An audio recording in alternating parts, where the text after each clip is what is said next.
Saint-Jean de Latran est la basilique cathédrale du pape, évêque de Rome. La basilique fut le premier édifice chrétien, construit dans la zone du Latran et consacré le 9 novembre 324 par le pape Sylvestre Ier. Son titre exact est Archibasilique du Très-Saint Sauveur et des saints Jean-Baptiste et Jean l'Évangéliste de Latran. Sa nef évoque la Jérusalem céleste décrite dans l'Apocalypse avec 12 arches symbolisant les 12 apôtres.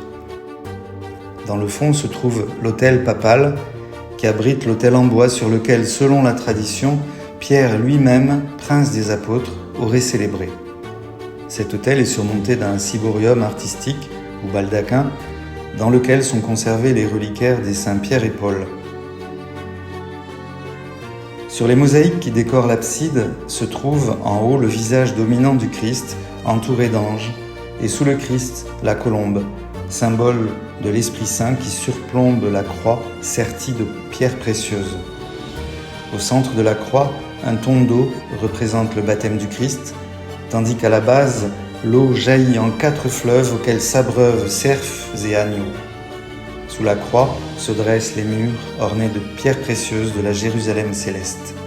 En contrebas coule le Jourdain dans lequel toutes sortes d'oiseaux, de poissons et d'êtres vivants puisent la vie. À droite de la croix, aux côtés de Marie en prière, se trouve en plus petit le pape Nicolas IV qui fit restaurer la mosaïque au XIIIe siècle en y ajoutant sa représentation et celle de saint François qui suivit le Christ pauvre et humble.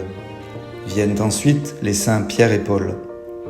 De l'autre côté, entre Jean-Baptiste et Jean l'Évangéliste, copatron de la basilique, fut inséré saint Antoine, connu à cette époque pour la prédication de la Sainte Croix.